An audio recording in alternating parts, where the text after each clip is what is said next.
Assalamualaikum warahmatullahi wabarakatuh. Perkenalkan, nama saya Wade Syulfina, NIM 240810166. Pada kali ini saya akan menyelesaikan salah satu tugas mata kuliah saya, yaitu mekanika bahan, yang dimana saya akan membaca salah satu buku lalu merangkumnya kembali di video ini.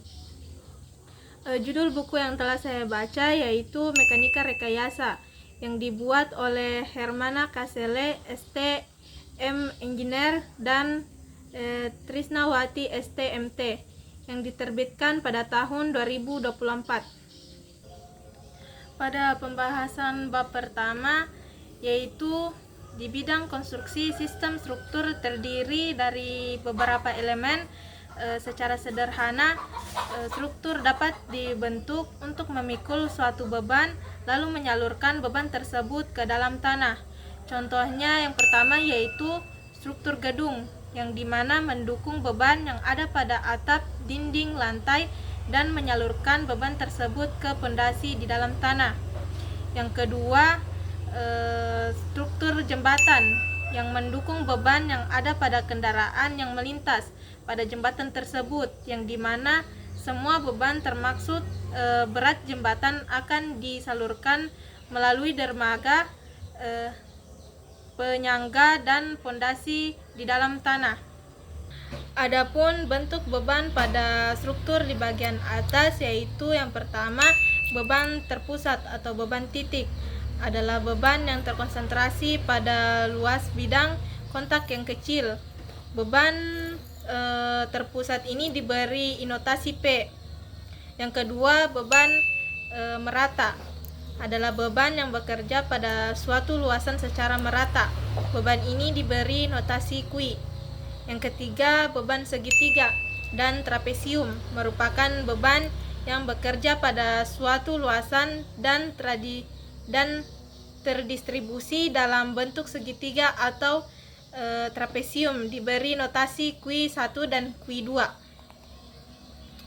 Adapun juga pembahasan yang saya dapat yaitu tahapan proyek konstruksi, yaitu yang pertama perencanaan, preliminary design, perhitungan beban, analisis struktur, pengecekan kekuatan dan kemampuan layan, yang terakhir revisi desain. Adapun juga beberapa bangunan yang dapat dibedakan berdasarkan jenis dan fungsinya, yaitu yang pertama bangunan gedung, yang dimana digunakan untuk tempat tinggal, pendidikan, ibadah, bisnis, dan industri. Contohnya seperti rumah, sekolah, masjid, gereja, perkantoran, hotel, dan pabrik. Yang kedua, bangunan transportasi, berfungsi untuk melancarkan pergerakan kendaraan, orang maupun benda melalui jalur darat dan laut, udara.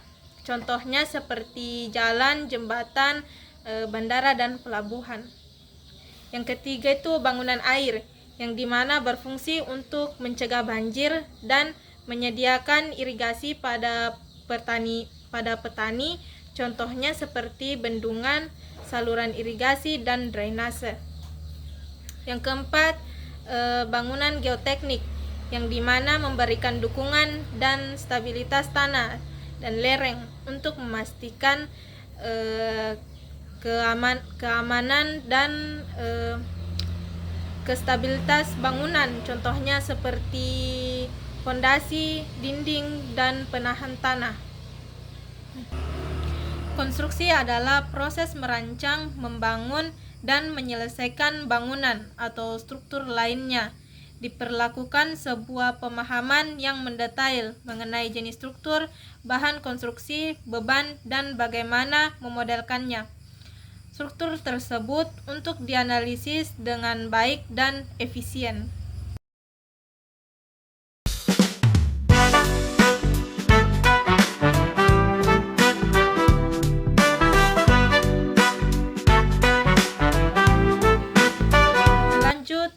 Pembahasan bab kedua yaitu gaya.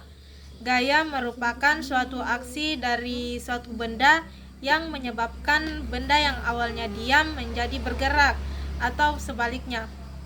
Pergerakan disebabkan karena adanya ketidakseimbangan pada benda akibat gaya.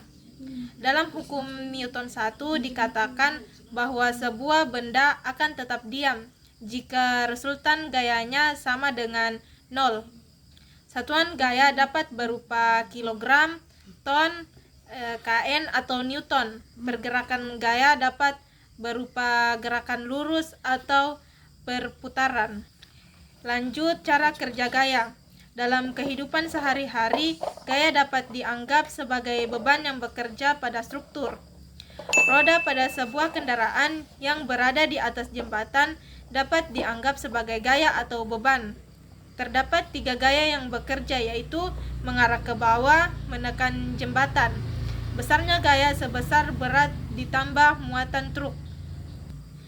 Adapun juga sifat-sifat gaya, yaitu gaya kolinier, gaya koplonar, gaya ruang, gaya konkuren, dan gaya sejajar.